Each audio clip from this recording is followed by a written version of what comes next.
All right, good evening, folks. My name is Matios. I use he, him pronouns with the Stop LAPD Spine Coalition. Thank you for joining our monthly War on Youth general meeting over Zoom tonight. And that's the first Tuesday oh, I'm so sorry, the second Tuesday. Thank you, Akil. Second Tuesday of the month. Our other meetings, just to recap, are on the policing of gender and sexuality on the first Tuesday of the month at 6 p.m., generally over Zoom. And then on the third Tuesday of the month is our general meeting, which has been in person as of late. And our fourth is um, on the policing, on data-driven policing, which also has been in person as of late. So folks are welcome to plug in with us in any of those formats. In addition to those general meetings, we also have work group meetings for various fights. If you want to learn more about that, you can email us at stoplapdspying@gmail.com. And we're really excited to talk to folks today about our residency, which seemed to the future, and the work we've been doing with these really cool kids and with incredible educators like Rafa, who is on the call. We're so pleased to have you here, Rafa.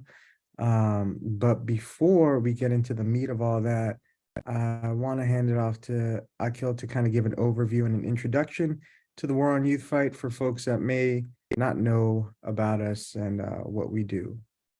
So I'll pass it to you, Akil. Yeah, hi everybody. My name is Akil. I'm a member of Stop LAPD Spying. I use he, him pronouns. And I am also a music teacher, which brings us to the topic, which is the war on youth. And we all know in the Stop LAPD Spying Coalition that there have been wars going on youth for generations and centuries, ever since colonization of this land and enslavement of Africans, genocide of indigenous people. The violence has always brutally targeted the youth. But this fight really focuses on a sort of a framework of policing, which we colloquially call CVE, or countering violent extremism. This framework of policing is all about how the police try to extend policing so that it's not just done by them, the cops, but it's also done by a whole bunch of other people who are in youth's lives, whether that's teachers, or counselors, or social workers, or faith leaders, priests, imams, pastors, etc. And it's also being exported to organizations that are supposedly community organizations. In other words, it's about expanding policing beyond just policing to other sectors of society. And all of this really started in the sort of the war on terror, as the excuse was to look for extremists and terrorists within our midst. But it builds upon, of course, the war on gangs, the war on crime, the war on drugs, all these previous wars that have also disproportionately targeted, especially Black youth. So this framework of policing, again, it's called Countering Violent Extremism, or CVE. It started off as a very specific program called CVE, which came in the form of grants from the Department of Homeland Security. So the Department of Homeland Security would offer these grants to various cities, law enforcement agencies, community organizations, or even individual people, whether it's to research extremism or it's to create programs in municipalities dedicated to trying to surveil the community and find out who are the extremists. LA was one of the pilot programs of CVE, Countering Violent Extremism. And we successfully blocked a grant to expand that pilot program.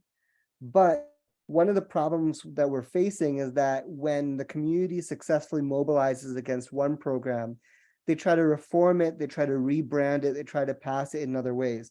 So even though the program is called Countering Violent Extremism, the framework evolved in a whole bunch of different ways. We like to call the alphabet soup, because it's all these different acronyms. There's Preventing Violent Extremism, PVE, which the full name is Preventing Violent Extremism in Schools. That one came out of the FBI, and it explicitly targeted youth for behaviors that are so normal for youth, including things like expressing anger in their schoolwork, or being too into their culture, or being in poverty, or being a migrant. There's also the leaked framework that came from the FBI of the Black identity extremism. And of course, even though they've avoided using that term recently, they've rebranded it as domestic violent extremism, and they've created all these different types of domestic violent extremism to basically police the same people they've always policed. And then finally, they took the original CVE grant program and they rebranded that whole thing as Targeted Violence and Terrorism Prevention, or TVTP. So just like CVE, in TVTP, the Department of Homeland Security gives grants, whether it's to governments, to nonprofits, to community organizations, and this money is used to create programs to surveil communities for extremism. LA accepted a grant recently last year in the face of huge pushback from us, from a whole bunch of other organizations, from the community of LA, unanimously against this grant. This TVTP grant, which is again a rebrand of CVE, it's the same exact goal, which is to expand policing outside of the police department in order to cultivate informants and to weaponize the trust people have in their teachers and their social workers, et cetera, in order to surveil. This specific grant was actually to expand a program that was created in LA during its pilot program. And that program is called PATH, Providing Alternatives to Hinder Extremism. This is LA's boutique special LAPD extremism program. In other words, other cities don't have PATH, but this is LAPD's own version of it that they created in-house. And just like all the other ones, PATH is complete pseudoscience. It believes that, according to PATH, there are a whole bunch of different indicators that you are potentially on a pathway to violence. It is based on behavioral surveillance, the idea that your behaviors are predictors of future behaviors. And with this money that LAPD accepted last year, what they're trying to do is create a 500-person team of informants to specifically target youth for extremism. And these informants, the reason we know they're targeting youth is because who are they selecting for their informants? Teachers and school counselors above all else, as well as faith leaders. So they're building this program out, they're expanding it as we speak. We're engaged in a fight, especially against PATH, but really, even if we destroyed PATH, we're coming for the rest of this whole framework, this whole idea that that there is such a thing objectively as extremism, and that the police know who the extremists are. Because inevitably, if we think about who the police think of as extreme, they're never going to think of police violence as extreme, because that would make absolutely no sense. They're always going to use that rhetoric to target the same people they've always targeted, especially Black youth. So that's the framework we're fighting in this fight.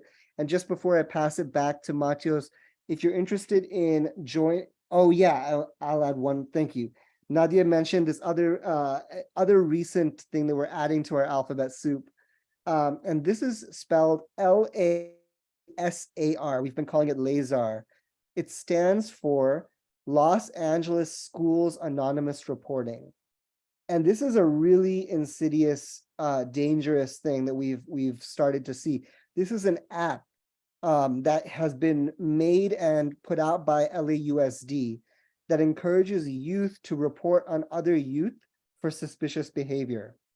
There's also a partner app that's just PD staff, not LAPD, LAUSD staff, teachers, social workers to report on youth. But basically what this is trying to do is take, how PATH is trying to create that 500-person team of informants.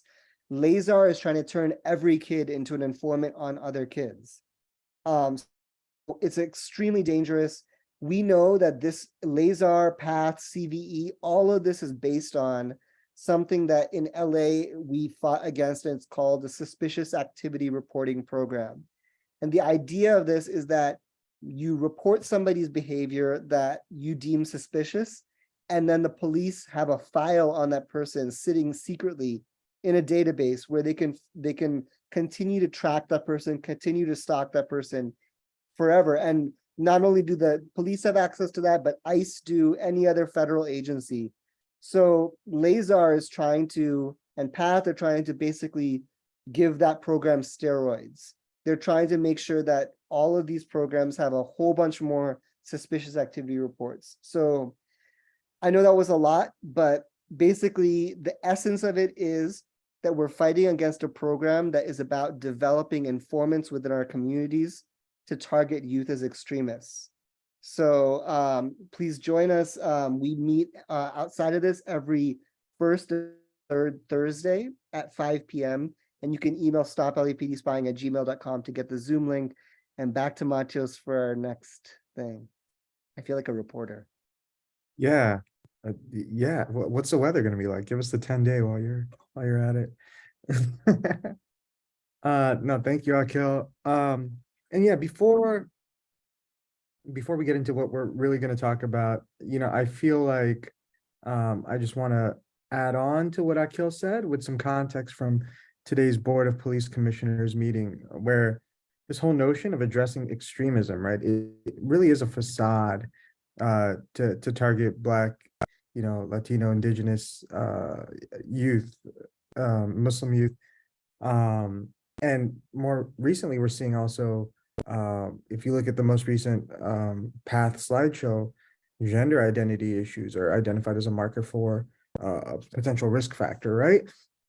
And I think we'd be remiss if we didn't bring up the attack by white supremacists, anti-LGBTQ plus protesters. Well, you can't even call them protesters. They were like Proud Boys or white supremacists, right? At Satakoy Elementary.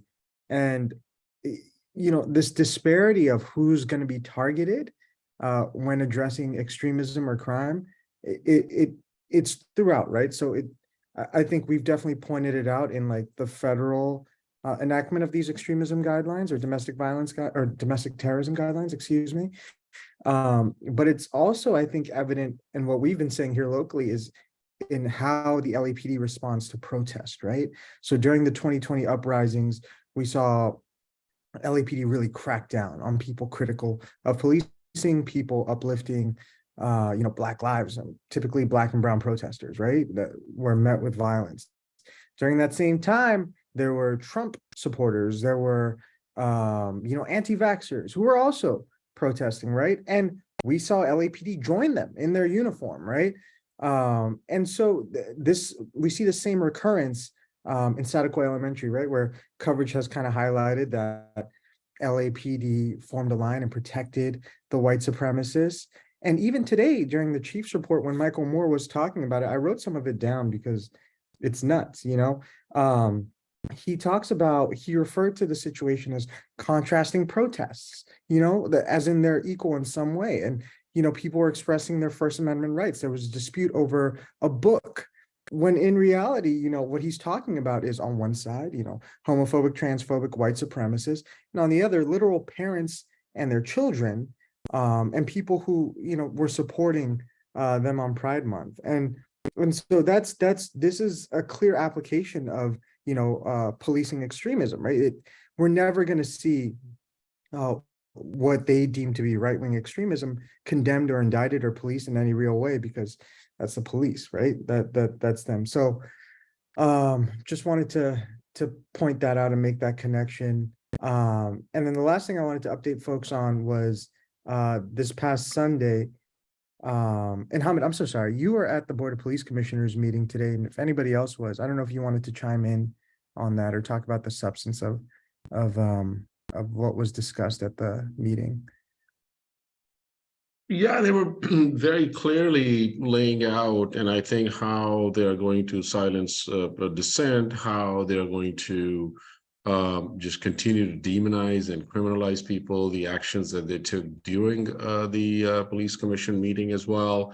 Just some of us were forced out of there, myself, Matios, and Zach Sherwin. And the reason was that, we were just saying what we had to say, but they have now created this, and I think that's what's building on Martius's point. It becomes really critical that we're always told, and children are always told about civic participation. Well, this is we have to engage. You have to let folks know. And then when people make an effort, now the meeting is at 9:30 in the morning on a Tuesday. People take some time off, whether they go to work, whether they just or going to school or whatever. And there were people there who had done that, but then they just limit your public comment to a very limited amount of time for 45 minutes, which is bogus, which includes both whether you are in there in person or you're going to be online. So hardly like 5 or total people, maybe at 15 at the most. So there were several people there who had filled in their speaker card, so they got really upset. So I think then we were started just raising our voices, so they forced us out. So I think the point here being that that different layers of protest are being criminalized in so many different ways. And I just saw something earlier, Akhil, that came through that they're looking at some CVE, PVE type details in going after some of the protesters for Cop City. So so that also came in through these PVE coalition that is out of the East Coast. So we may want to keep an eye out as to how this countering violent extremism and preventing violent extremism is being used very effectively. And this just came off the press today too. Besides the other domestic terrorism charges. Thank you, Matthias. Yeah, thank you, Hamid. But yeah, political repression, the silencing of dissent is definitely the game. It always has been. And this is kind of a nice segue to Sunday's event, this past Sunday's event.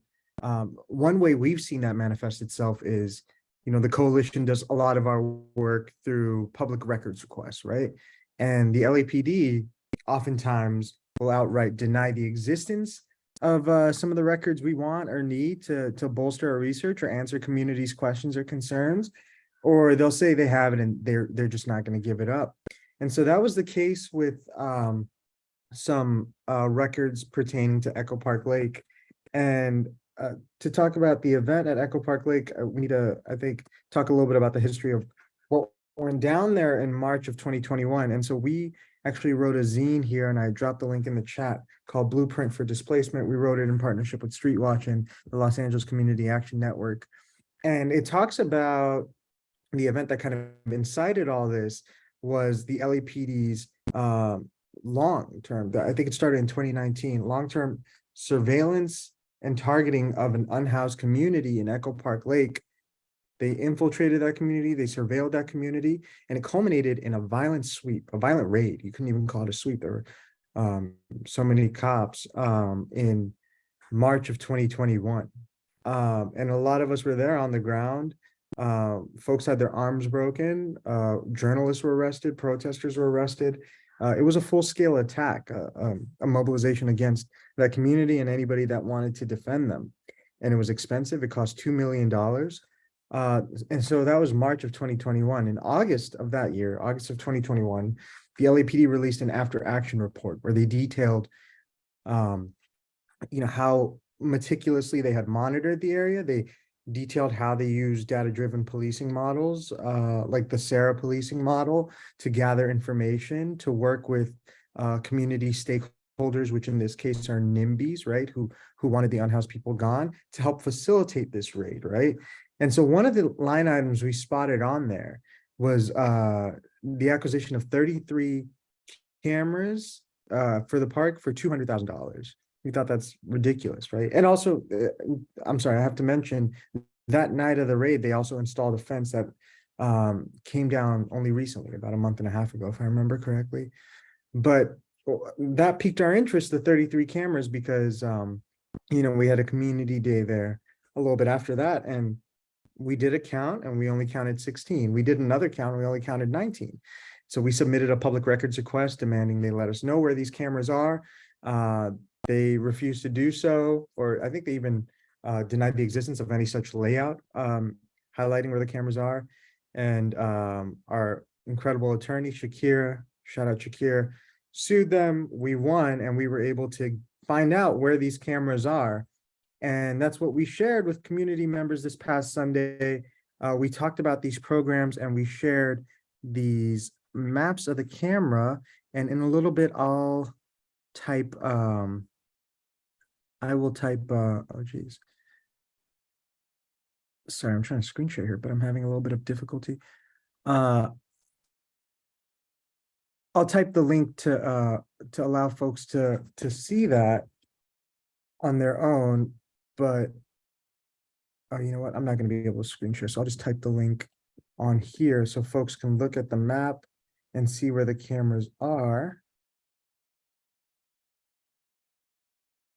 Just a second. Okay, yeah, so if you click on that, you should get, oh, no, there's a typo there.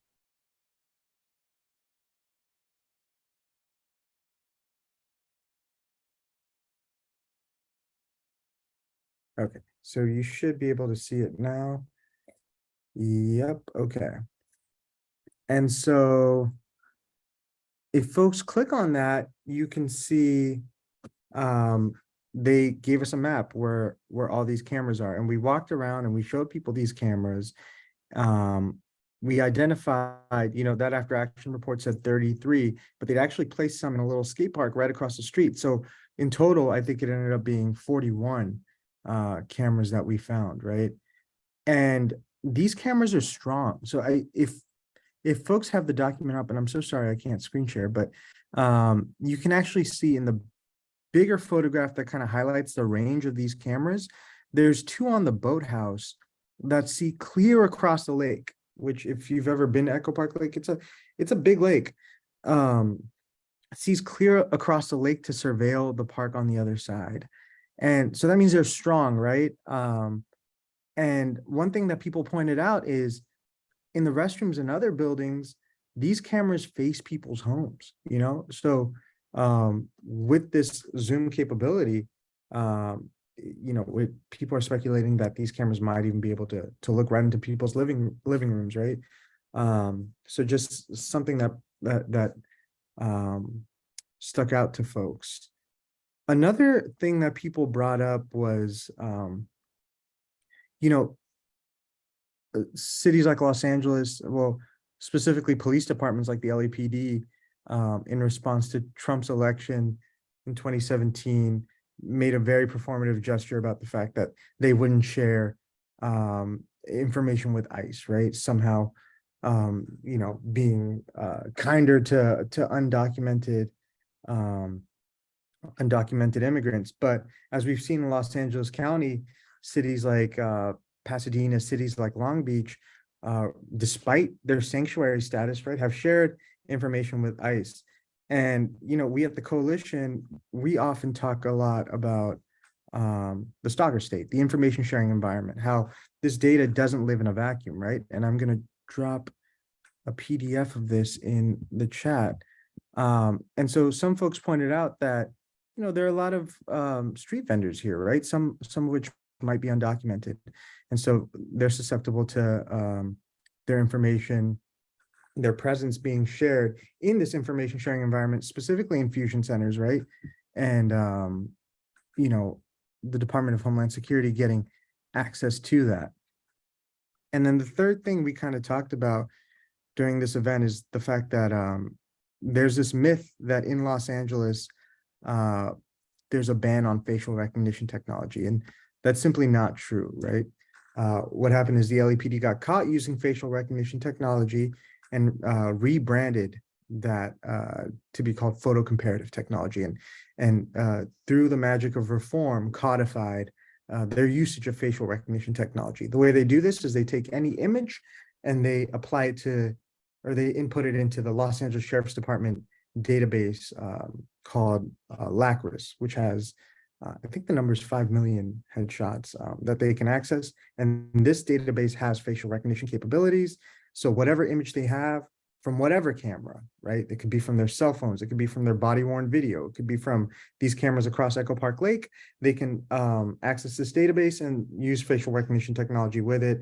And we know that technology disproportionately misidentifies Black people, leading to, it's led to false convictions and what all have you. And so those are some of the things we brought up, and those are some of the questions people had. But apart from that, we heard from community members who were part of the unhoused community at Echo Park Lake. We heard from organizers that, you know, fought that fight, and we heard from people fighting this type of gentrification all across Los Angeles. And I wanted to show photographs. I'm so sorry, but it's not letting me screen share. But yeah, Hamid, anything you wanted to add from Sunday's events? No, I think you've covered it all. Thank you. Wait, so is there a problem with our screen share? No, you know, I can be able to do it. I'm just gonna have to log off and log back in. And so actually, yeah, you know what I'll do, Akil, and or you know, or Nadia, if y'all want to kick off the conversation about our STEAM to the Future residency, I can do that, and I'll be able to better share photographs. And Okay, you can screen share now, Matheus.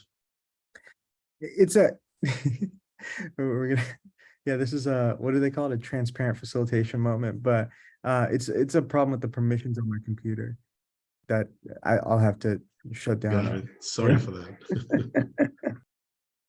I can kick it off, much as well. You just log back in. Cool.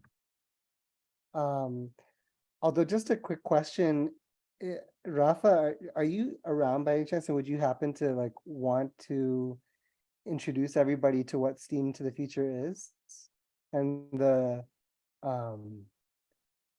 specific programs that we were involved in?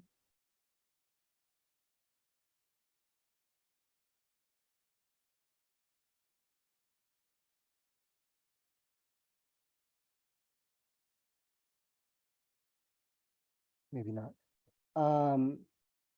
Okay, so STEAM to the Future is this amazing organization. If you have youth, especially elementary age, please look them up.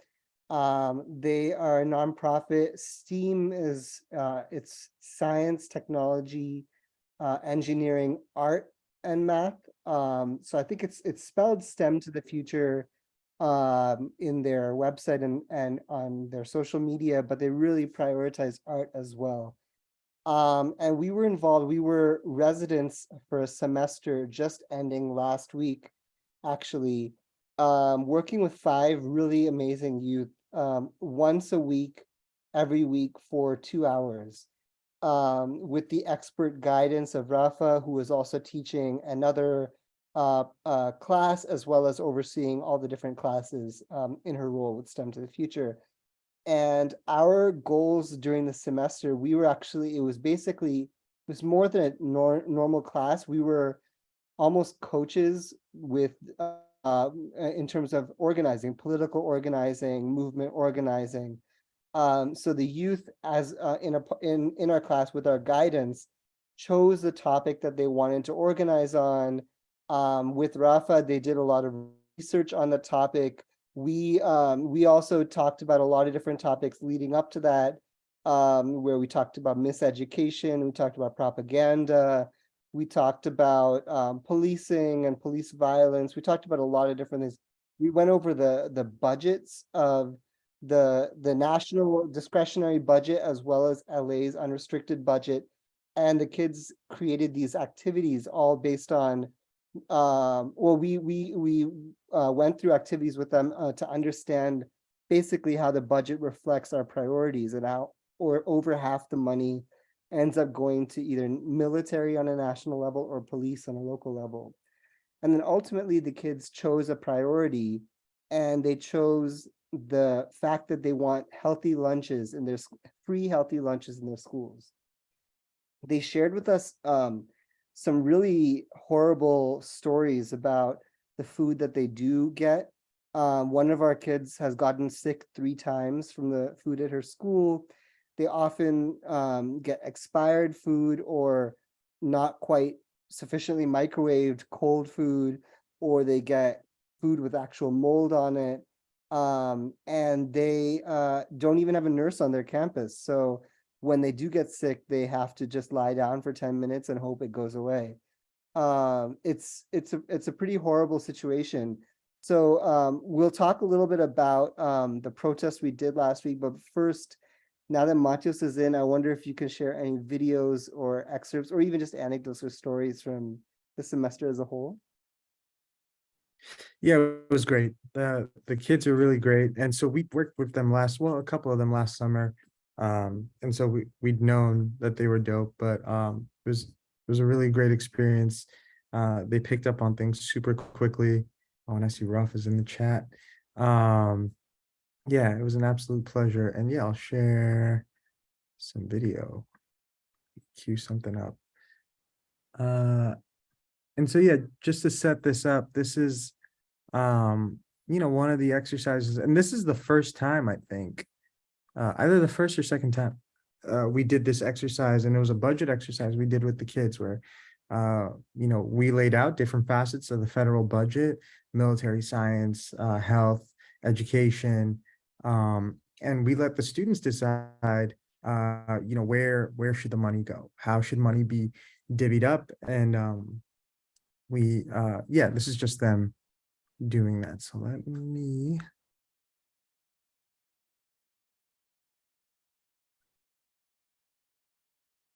and can folks see this video, the screen? Okay, great. Just see. Education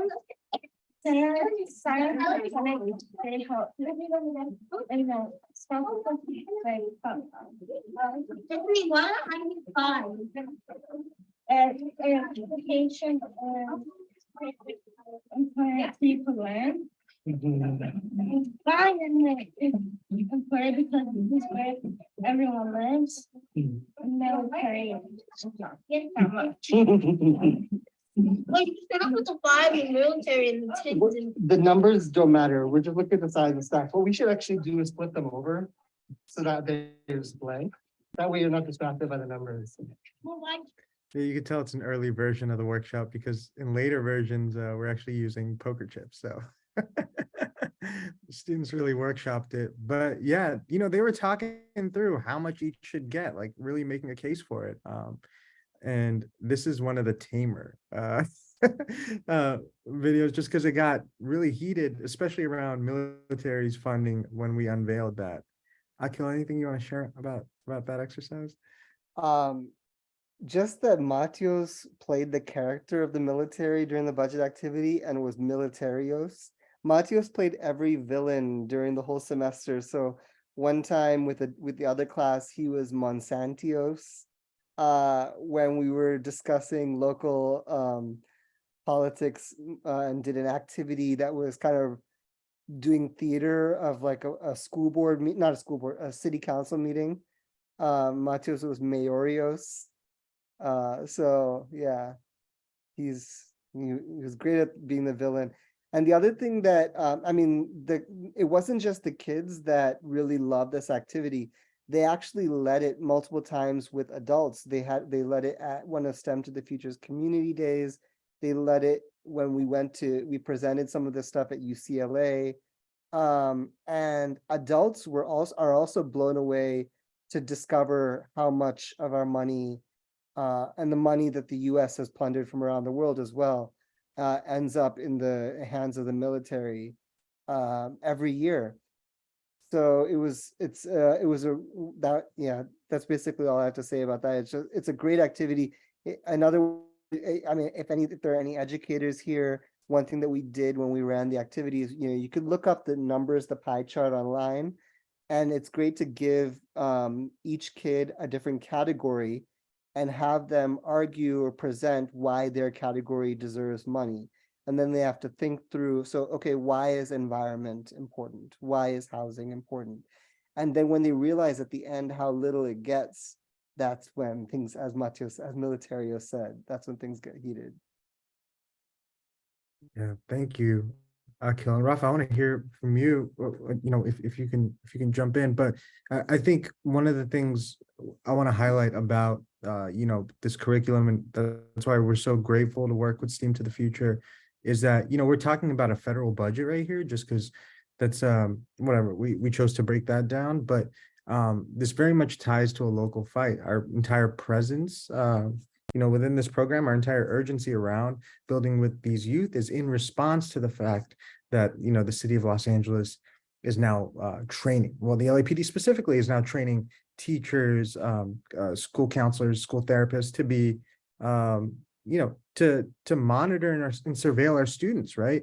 And so understanding that the state, with their harmful intent, their targeting of our community members, has access to our youth in this way, it makes, it makes groups like STEAM to the Future even more important and even more vital. So folks should support them, but it also creates urgency around giving, conveying this scope to our youth, right? So they can see, that harmful intent clearly, and just cultivating that culture of resistance, which I'm so grateful for STEAM to the Future to do.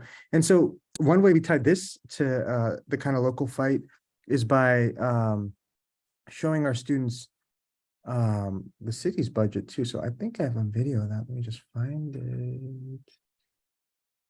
Is it this one? I think it's this one. Maybe it's this one.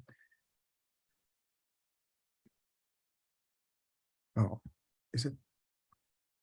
Right, let's let a kill explain real quick. May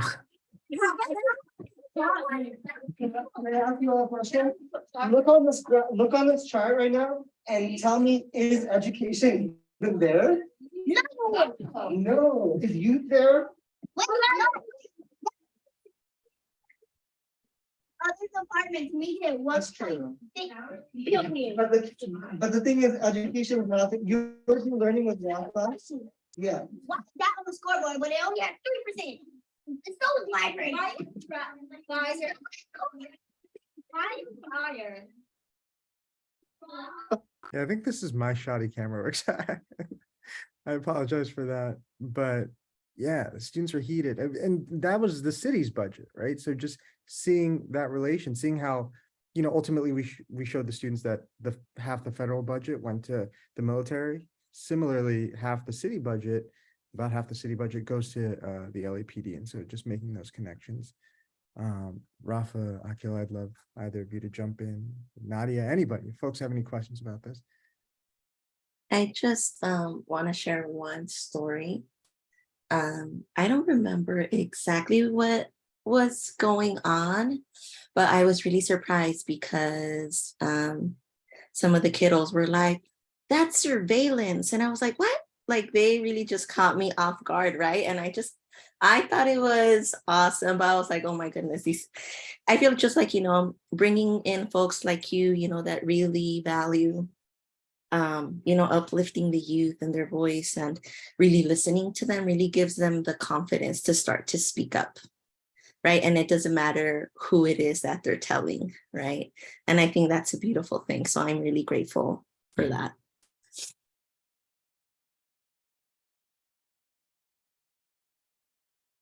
We appreciate you, Miss Rafa. Just Rafa now. School year's over. I don't think it was ever Miss Rafa. Any other questions from folks, comments, observations?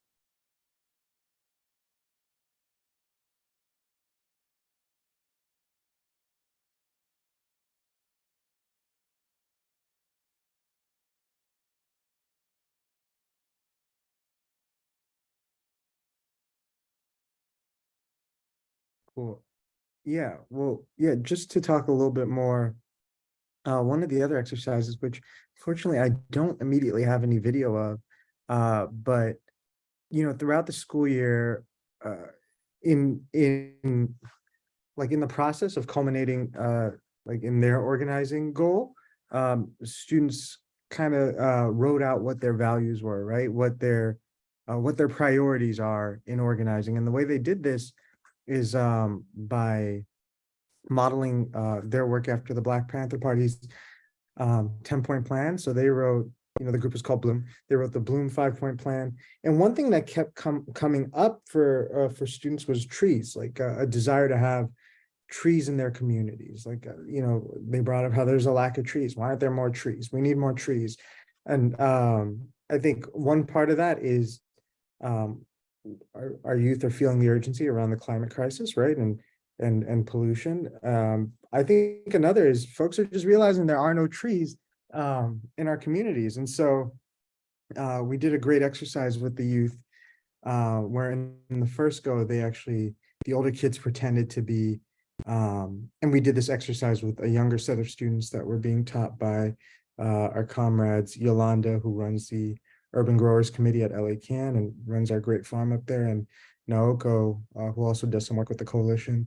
But we worked with their students to do an exercise on why trees are cut down, right? Why some neighborhoods have a lack of vegetation, right? And Yolanda jumped in to that exercise by talking about what the effects of not having trees on certain communities are, right? What are temperatures like? What do we lose out on by not having trees? What are trees for us? Like, and the students just got it right away. And I'll share some of their answers real quick, but they brought up that trees are a source of food, right? Trees are a source of shade. Trees are a meeting center. It's a place for community to form and come together. And so, we brought in the surveillance angle where we talked about crime prevention through environmental design, which you would think, too much of a mouthful for anybody to pick up, but, after a couple goes, they got it. And so that's also one of the, and for folks who don't know, crime prevention through environmental design, CPTED, is a means by which LAPD policing in general seek to mitigate crime by shaping the environment, right? In LA, that often translates to maintaining visibility or optimizing visibility of criminalized neighborhoods, typically Black and brown neighborhoods, by cutting down vegetation. And so we talked about that as being one of the reasons there aren't trees, specifically in South Central, like as many as you would see in other neighborhoods. And so that's something the students worked on. Thank you for typing that in the chat, Hamid.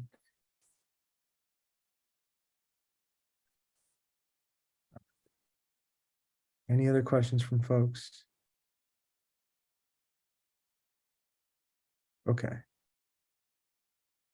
So I've just got one last video to share. And so, they identified, as I think Akil was saying earlier, that free healthy school lunches were a priority for them, right? That was their organizational target. That's what they wanted to demand. And so, we did a little bit of research. Akil presented articles to them, and we identified a target being LAUSD. They're the ones that can roll this out. Specifically, the students were keen on targeting Superintendent Carvalho, stale Carvalho, as some of the signs read. And so we held a direct action right there at LAUSD, and the students were dope. And so let me just pull up a video of that. Yep. All right. And yeah, here we go.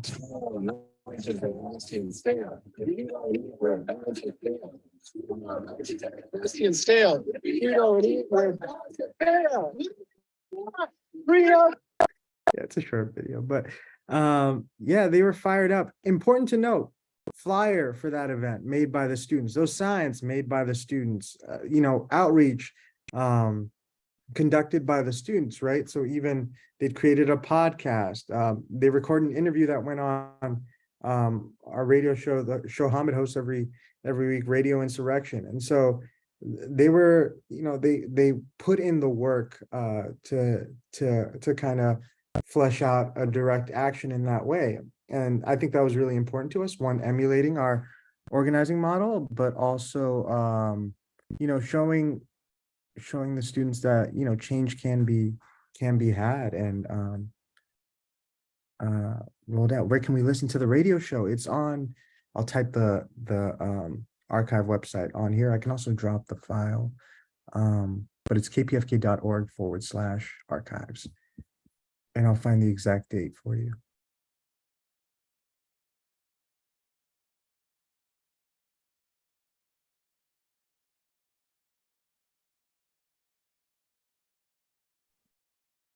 Cool. And if folks have questions or comments, please chime in whenever. I want to say, this is just one part of kind of one facet of our youth programming. We're trying to create a regular monthly space for youth to come and kind of do this work with us, talk things with us, or even just make art, and so we're having the first of those sessions this Saturday at Vista Hermosa Park. I will type those details in the chat shortly. And if you don't already, follow us at Stop LAPD Spying on Instagram, Twitter, also TikTok. And we'll have a flyer out for that shortly.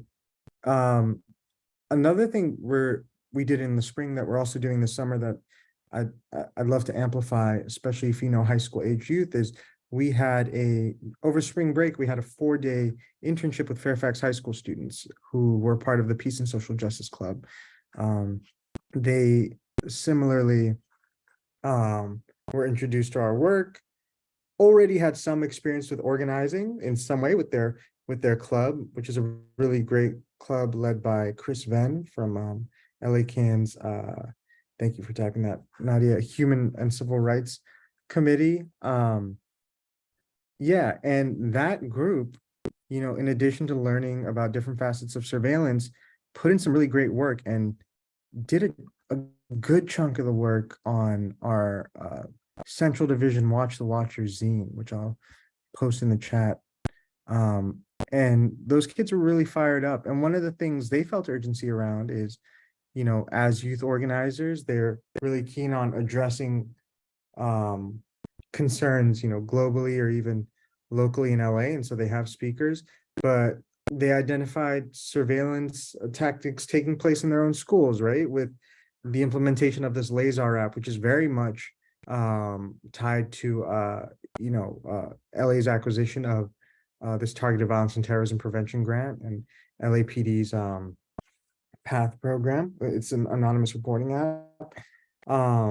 And so, they want to do something about that. So it's been crafting their organizing agenda. So we'll be working with them over this summer for 6 weeks. And yeah, we want to expand that to other schools too. And so, we want to keep developing curriculum too and really fleshing this out. So if you're an educator, if you know any educators, if you have youth in your life and you want to work on this, plug in with us. And I'll find that zine and drop it in the chat. In the meantime, please let me know if you have any questions or comments.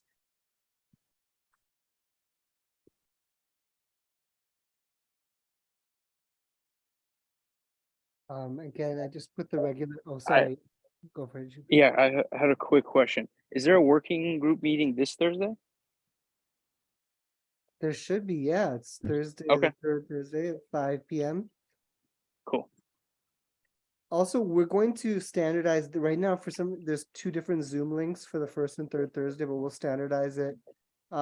If anybody's interested in coming to the working meetings, please just email stoplapdspying@gmail.com to get the Zoom links. And then especially if you have youth, but also if you work with youth or if you just care about youth and want to get involved and are in LA, come this Saturday morning to Vista Hermosa. I forgot to write the location. I think, are we going to standardize this the 3rd Saturday of the month at Vista Hermosa? That's where it's at right now. If that changes, we'll let folks know. Saturday of the month, 10 a.m. at Vista Hermosa Park. This is new. This is brand new that we're doing this. We're excited. Yeah, So I'm sorry, and that's the in-person like War on Youth work or meeting Yes, with yeah, the kids as well, right? yeah, we're hoping to create an accessible, regular space where youth can also come. Because weekday evenings are hard for a lot of people. So Yeah. Was that like a time that like they said where they would, I remember last time I attended a meeting, we had a hard time figuring out when would be the best time. Did they say Saturdays at 10 would be good? honestly, it's a struggle in general. That's what teachers have told us is the the best time. But if anybody has any other ideas of how to create a meeting place that youth can make it out to, let us know. Yeah, that's the value in kind of this test run. But we've stacked the deck, so to speak, in that we are conducting outreach as it is and have some youth slated to show up. But yeah, we'd love input from parents, educators to see if that time works, doesn't work. Yeah.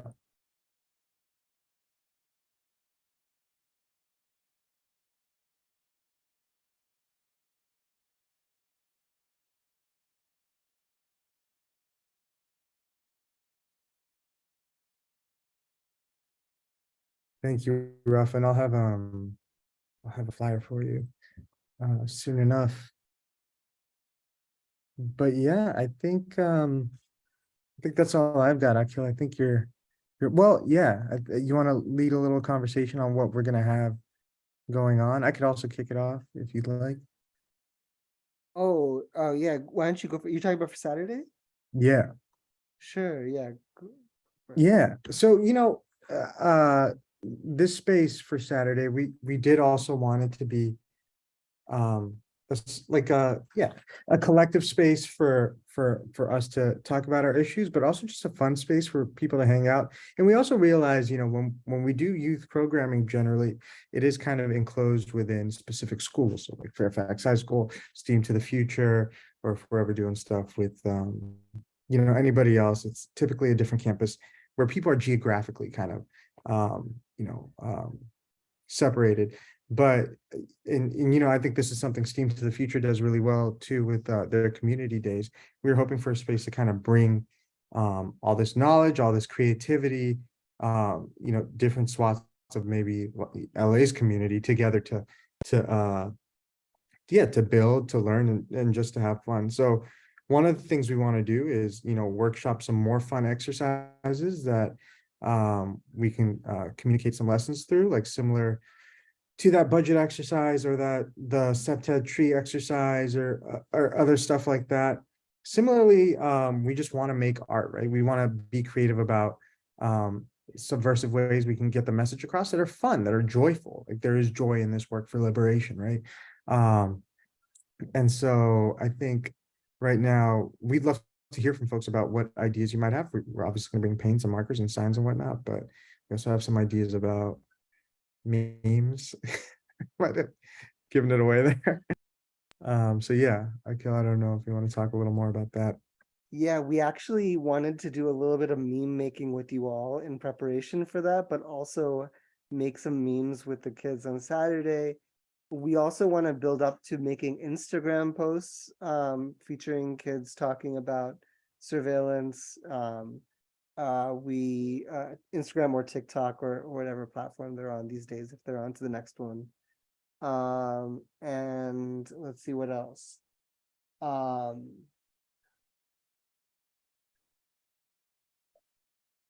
Oh, and then with the Fairfax youth, this is not for this Saturday, but we also wanted to come up with an organizing plan that would work during the school year too.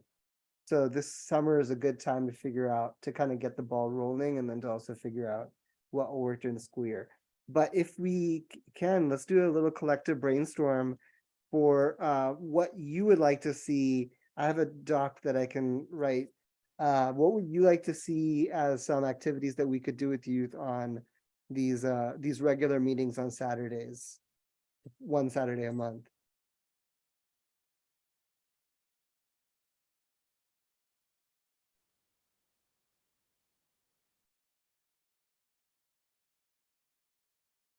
Does everybody have the ability to unmute too?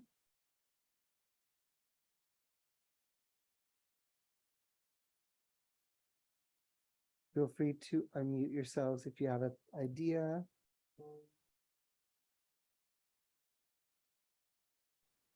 We'll spend just a couple minutes in case anybody has any ideas for this, and then we'll move on to making memes.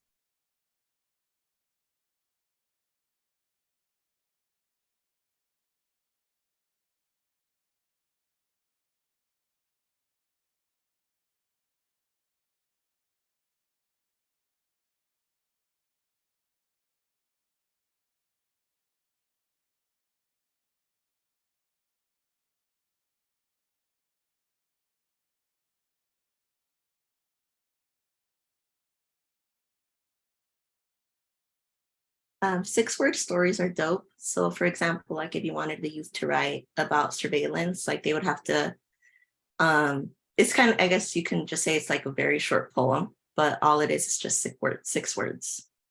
The kids have come up with really dope ones when I've done this activity with them. I love that.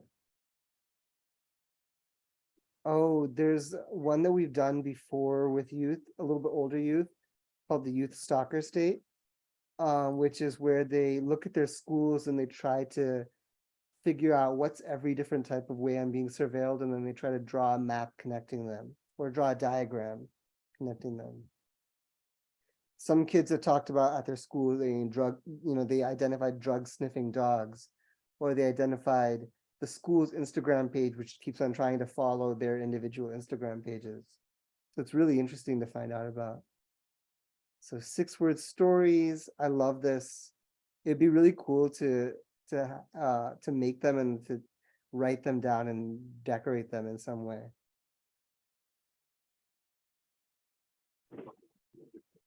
Maybe we could do like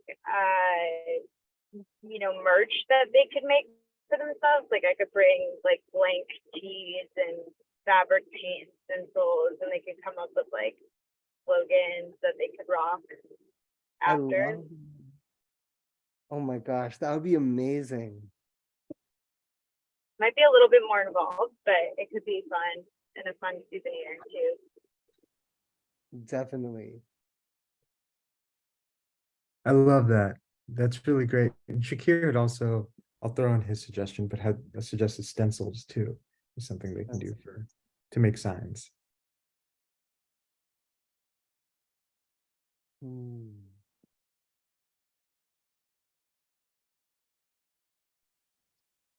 Yeah, I really love these ideas. There's one that I know we've done before too. The throwing the ball. That's kind of always a good sort of intro type of thing, where you basically, for folks who don't know, so you stand like in a circle and you have just a white piece of paper, and you just draw like 4 squares, kind of 2 lines, and you just ask 4 different questions, and the kids can then anyone who participates writes their answer, crumbles it in a ball, throws it in the middle, and then you basically get like any paper. So you're almost like reading each other's answers, but there's some sense of being anonymous too. So which a lot of you like to they have something they want to share, but maybe they don't quite want to like say it out loud or anything, but it still gives a chance to share their thoughts on something. So maybe we can do that this Saturday or one of the other ones, but that's always a nice one as well.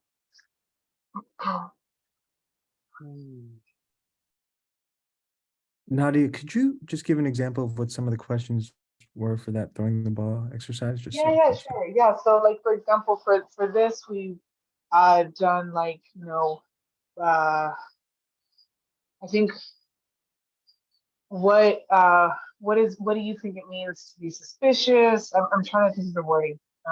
Another one, like other questions we've done is, has anyone ever treated you as suspicious? So like it could be like personal like that. There's also like or it can just be like kind of more in the sense of like how to build power, right? So like what are some ways we can stop surveillance or fight against surveillance?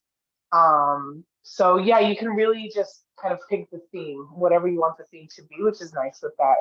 And also the other thing I did forget to say is it's nice to give the youth options to draw or write their response. So if like they want to draw something that as their answer, and then once everyone kind of gets a paper, then you just say, hey, anyone want to share what's written on their paper, right? And then for maybe the more quiet youth, you could say, and remember, like you have somebody else's answer, so you're not even reading your own answer. So just go, go for it. That kind of gives a little bit more of that, okay, well, it's not like it's my idea. There's that fear sometimes of sharing an idea and possibly getting rejected, which obviously, we kind of nurture against that in the space, but still, so yeah, that was another detail I forgot to mention.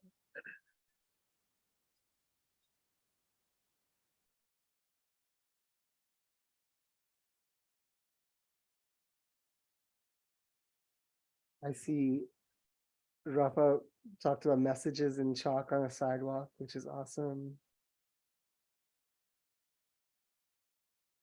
I also think that we can explore this podcast idea more, and it'd be really cool if the youth interviewed other people at the park. I think that would just be so cute and so cool.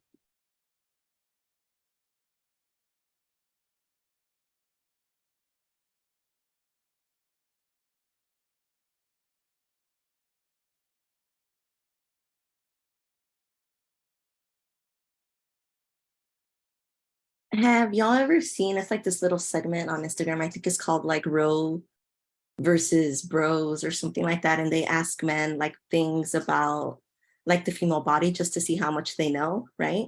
And they know, like one of them was like, how many ovaries do women have in a lifetime? And someone said something like 8. So like the answers are ridiculous, right? But that's what I thought of, like if they walk around asking people like questions about like surveillance or, you know, things like that, that would be cool to kind of see what people have to say about it. That'd be pretty, it could be like more of a, not comedy, but what's the word I'm looking for?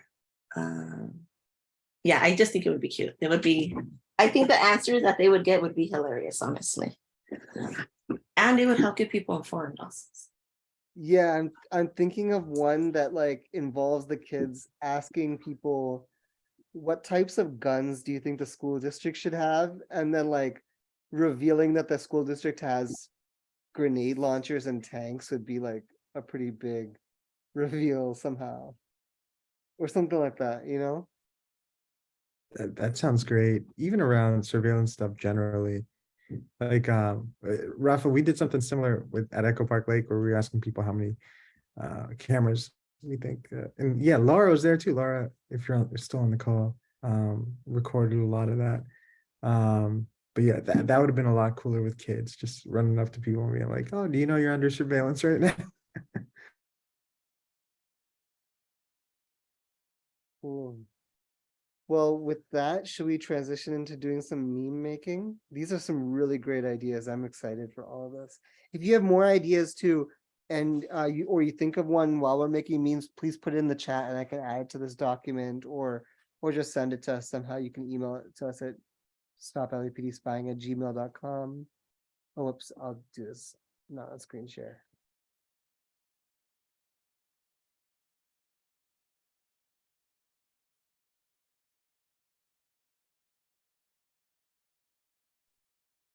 Cool. And then yeah, so we can move on. Oh yeah, Nadia, please, and I'll get on the I'll do the hands-on stuff. Nice, nice. No, thank you. Yeah, and actually, you know, much as if I was gonna see if I could share screen real quick, I just wanted to show folks a couple of memes we had made, but basically, we wanted to just take a little time, you know, when the war on youth fight really kind of first began, camera back on. When the war on youth fight, you know, when we were really starting it, we were making quite a bit of pop ed material and everything, and then you know got into like the research mode as well. So let me just try and move. So one of the things we were noticing, right, is like, okay, we need to really just kind of get back into pop ed mode, creating popular education. And so, you know, working on like videos and different material. And one of the things we thought would be nice is to maybe see if folks want to do any collective meme making right now. And I wanted to just share my screen real quick because I wanted to show these memes that were made by two of our youth organizers who it's been a minute since they've organized with us, but we're really both Jade and Glenda were both really part of you know of just really getting the war on youth fight like moving, you know, pop ed creation, popular education material creation, outreaching, being part of workshops. So just really want to honor their work. And I just had a couple of memes I had dug up that they made at the time. They were both yeah, I think one, you know, was barely in high school and the other was in middle school, right? So just kind of So sort of like you can have that perspective. So these were some memes they had actually made regarding PVE, right? This is when we were really looking into preventing violent extremism. So there's like that meme, right? And they definitely made the more kind of serious memes, right? Obviously, I think memes, can go in so many directions, which I think with this, so both Jay and Glenn, so this one from the FBI preventing violent extremism. The FBI is criminalizing your children. Another one they had made was this one I believe too.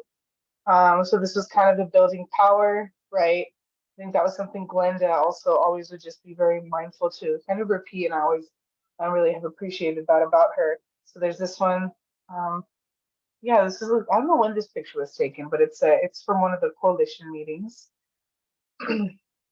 Yeah, rest in power to Mimi there. I saw Mimi in the picture as well.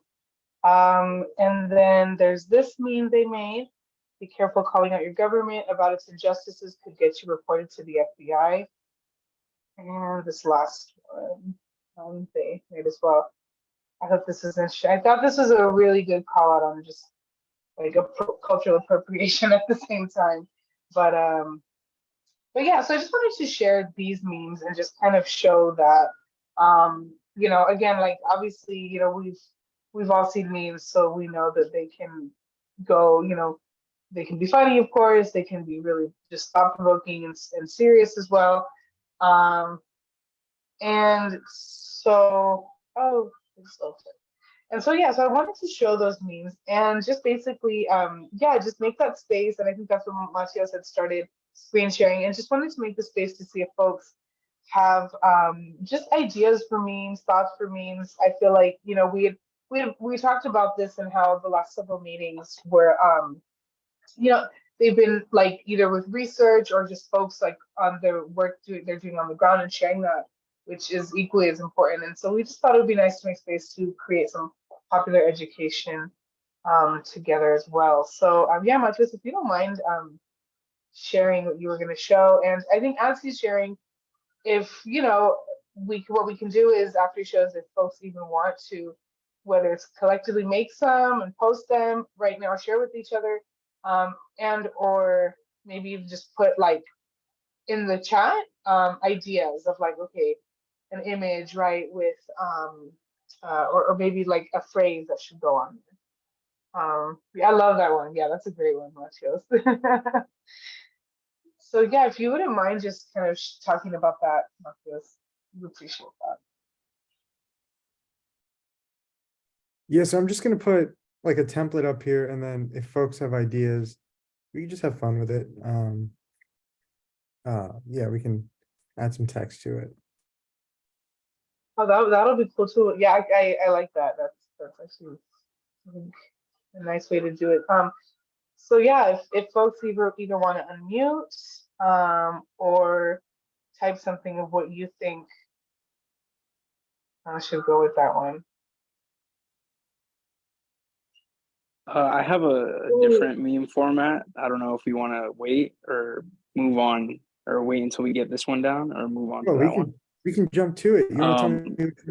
Yeah, it's the angry Homer like sleeping meme. Have you seen that? Where he's like in bed and he's like kind of pissed off. Angry Homer. Sorry, that's the only way I know how to explain it. Google got it. So like this one? So like, yeah, I'm thinking like something along the lines of like, when you got to wake up for school, but like you find out that like X amount of your teachers have participated in like Path or like, something like that. That's great. Or like, something related to that. The text we can work on, but this is just one of my favorite memes. I love it. This is me on the East Coast when the Lakers lose late at night, and I gotta go to bed at 1 a.m. I think you should make that. You should make that meme for sure. How about something like us when we find out that DHS changed the name of CVE yet again? That's hold on. Let me get my color right. Or just when you find out Oh, when you find out that the police changed the name of the program instead of Another one, oh, sorry. canceling or something like that. I can't remember. Anyway, sorry. Go for it. One that would be good for what you're saying, Achil, is the Homer one where he goes in the bushes and comes back out. Oh yeah, You that's know what I'm talking about? right. That's right. That's We're ending CVE and then it's like comes back with It's a new name. yeah, that's good.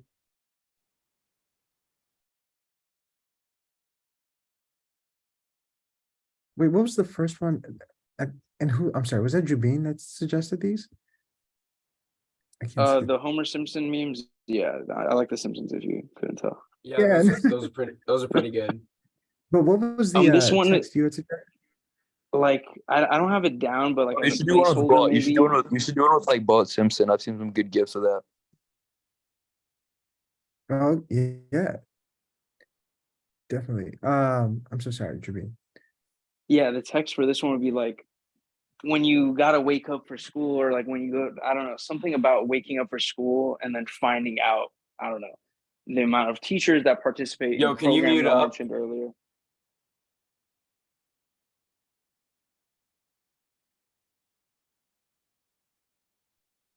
What was that, Mike? Mr. Oxlog, can you please repeat what you just said?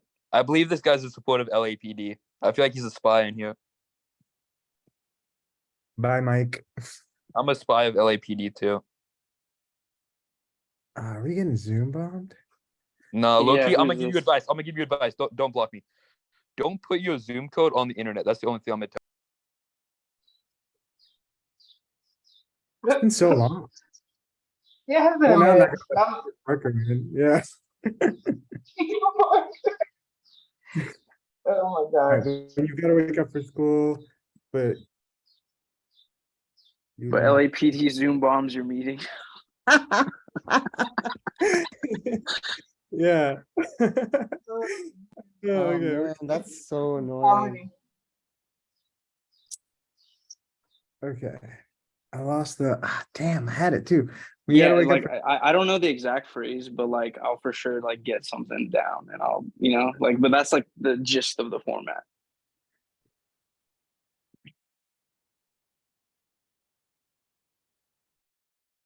Nice.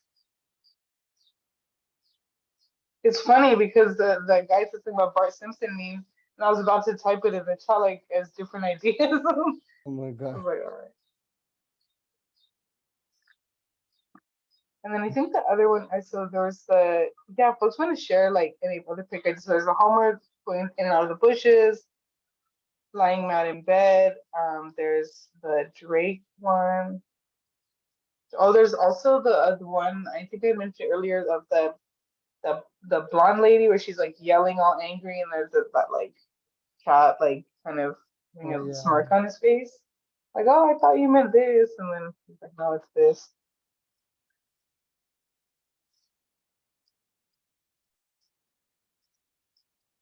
Like also for the renaming ones, I don't know if you guys have seen like that office meme where they're saying like this is the same picture. Oh yeah. So you just take like two of the names and yeah. Yeah, that's another good one. I had one for this. Where it was like it's kind of whack, but Oh, for that one too, much as I typed maybe like reform policing for the top one and then abolish policing for the bottom. yeah. Is there one where like there's like somebody's face under another face? Because I was thinking if you put that and be like the one without the mask is racial profiling and the one with the mask is behavioral surveillance. Like behavioral surveillance is just like a mask on top of racial profiling. Oh, that's perfect, Matthias.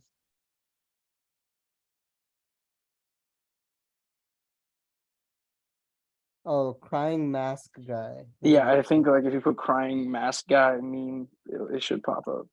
That's another classic. Hold on, let's get it.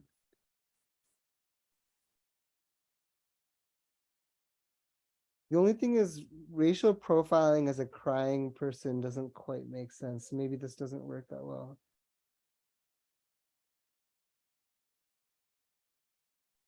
Maybe It something kind like of- about like when LAPD, I don't know if, any commissioners, LAPD have like said that, watch the watchers is nothing to worry about, like something like that. No, but that's like not war on youth related, but it still kind of is. But Oh, there's an Undertaker wrestler taking off his mask to show the same mask. I have two questions that I want to preface by saying that, one of the strengths of being in the coalition is that you kind of need to be technologically inept because we're fighting against it. But if I find a GIF, can I find a GIF on Google, and can I then put that GIF on Canva? Do folks know? GIF or image? I mean, I guess GIF is a type of image, but do you mean like a moving image? Yeah. Can you Yeah, try I just don't know. We're copying about it? to find out. What happens if you just copy and paste it? I don't know. This one might be a little too obscure. My bad. No, Also, I You know have what I'm talking about? no, but I'm All with right. it. If I find it, I'll send it over. Don't. Okay. This is too. I have new admiration for the people who churn these out so quickly. Yeah, it's a gift. Salute our heroes. And then Akil, you had one for this about racial profiling Oh yeah. surveillance.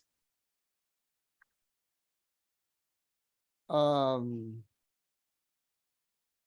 maybe this one would be better for.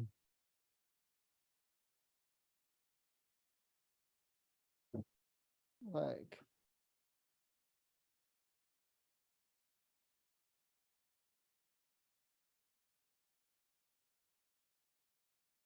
For this one, I feel like what I see is like the police. This is like the crying angry face is like what the police claim to feel about white supremacy, and then the face underneath is like what they actually feel. I don't know how to express that in a pithy way. Yeah.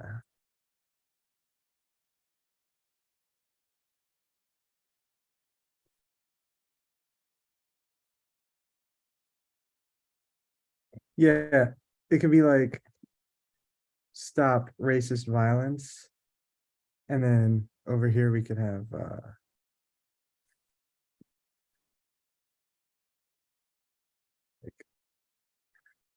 violent racist. Or like we don't want white supremacists on the streets. They should apply to LAPD or something. I don't know. But then you need to make sure that this guy looks like a cop. Otherwise, it's just like looking like we are saying that. I got you, man. Weird. Maybe not under uploads, but I just shared in the chat. I thought I typed it, but I guess not. Oh, I did type it. Never mind. Sorry. Yeah, I just was saying how sometimes I don't know if this would be considered a meme or more of a flyer vibe, but yeah, like kind of how memes. I mean, I definitely see, and I think these are good with sort of using common images as well. As another approach, though. But I have to say, like social media wise speaking, I think having these photos that people recognize with different words is probably more like capture.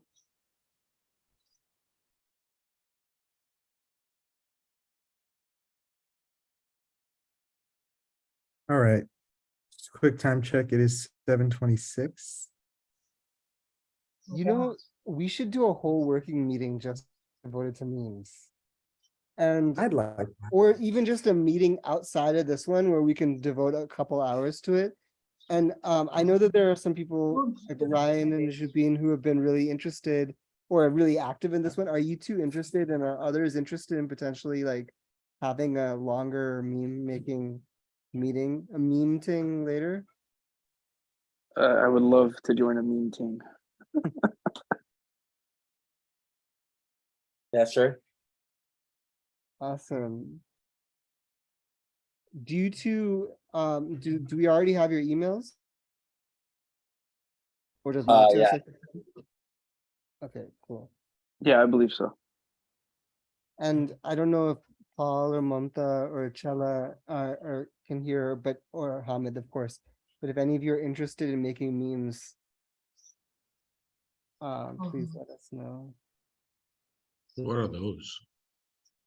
I've been in an org once at school, unrelated to like, I guess, activism, but they had a Google form where people would submit memes related to whatever, and it was fun to just submit random ones and people would review it and like see if they should use them or not. Cool. I thought we're supposed to be technically inept. Yeah, we're trying, man. We're not even good at that. Yeah. Well, I can make a Google Doc.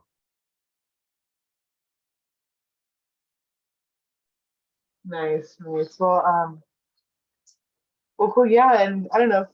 I know Thursday we'll check in to really plan for Saturday. But that was just an idea I had too. Something making Saturday, just have these printed out. Maybe that can be one of the things, like just pop ed creation, and that can be like, hey, you feel like doing this, you know? But or maybe that could be saved for the next one. That's a great idea. We could have like 5 or 6 memes printed out and some sheets underneath and like go around and write ideas for what to put. We could just move around them and Oh, I like that. Like and have then them sort we can of type chilling it up in, and like. turn it into memes later. Yeah. Or I mean, I should Nice. Well, say, like digitize it or whatever. Yeah. mm-hmm.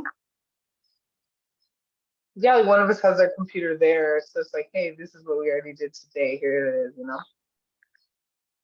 Cool. Cool. Well, nice, y'all. So I guess we're not gonna do the PI thing right now, huh? So I think that's yeah. So for the few of you left, one of the things too, just in case maybe they didn't hear this before, we wanted to make sure we wanted to rebuild our MailChimp list. So if you could just sort of put it out to folks that you know, to just email stopLAPDspying at gmail.com. Meant to say this in the beginning as well, and I completely forgot. Yeah, it's, you know, tech stuff happens, and so this is just a way, you know, for folks to at least sort of, yeah. So we'll if you can just, if you aren't getting the Stop LAPD Spying emails, just email stoplapdspying at gmail.com to be like, hey, I'm not getting the emails anymore, so we'll make sure to get you back on that MailChimp list. And then yeah, if you could just spread the word about that too, that would be great. Yeah, otherwise I think that was it for tonight. If anyone have an announcement they want to share, and oh, of course we do have our general meeting next Tuesday at LA County at 6 p.m. In person, and then our working meeting this Thursday at 5 p.m. So I don't know if anyone else has any announcements they'd like to share.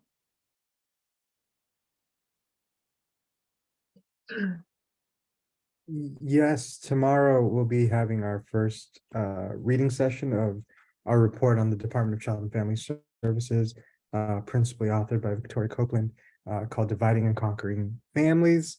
That'll be led by DWAC at LA CAN, Downtown Women's Action Coalition, and it's at LA CAN tomorrow at 4 p.m.